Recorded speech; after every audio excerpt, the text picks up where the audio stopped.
এই দিক দিয়ে বেশি করে মাছ খেতে এসে ব্যাঙটি আটকা পড়ে গেছে। কত বছর পরে আব্বু এরকম পানি এলো?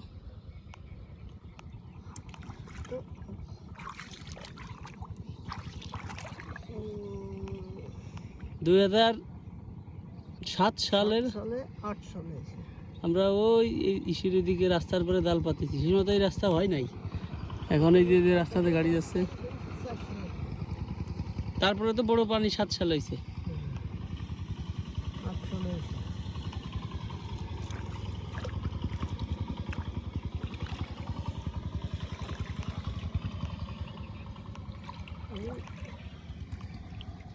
এসব ধান এই তো কত বড় বড় ধান, এই সার মাটি দিয়া প্রায় শেষ।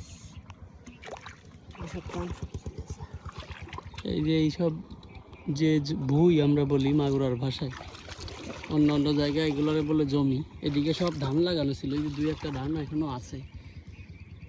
তো এই ধানের উপর দিয়ে অনেক পানি হয়ে গেছে, যার কারণে সব ধান নষ্ট হয়ে গেছে। এখন মানুষ আবার নতুন করে ধান লাগাবে। তো তার আগে এখন এই যে পানি অনেকটা কমে গেছে, এখন এই যে আপনার হাঁটুরও নিচে পানি, অর্থাৎ গিরা পানি বা গিরা পানির একটু উপরে। তো এদিক দিয়ে আবার এখন ধান লাগাবে। এখন মানুষ মাছ মারতেছে। সকালবেলা আমরা আসছি জালে কি পরিমাণ মাছ হয় দেখার জন্য। তো আলহামদুলিল্লাহ এখনও অনেকগুলো মাছ পাইছি, আর এখনও ওই পর্যন্ত জাল আছে। তো আমরা দেখি কতগুলো মাছ হয়। এদিকে আমার ছোট ভাই আব্দুল সামাদ ওই যে ও জাল ঝাড়তেছে। সামনে আমাদের এই যে বাকিবুল্লাহ ভাই, দেখি ওনার মাছ দেখবো।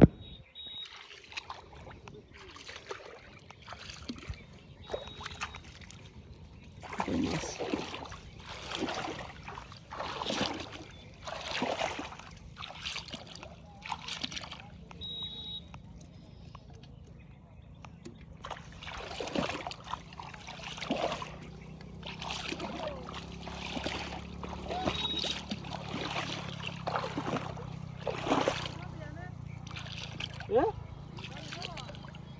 পরে এসে বসে রে, আমি ভাদক রাস্তা খাই বলতো।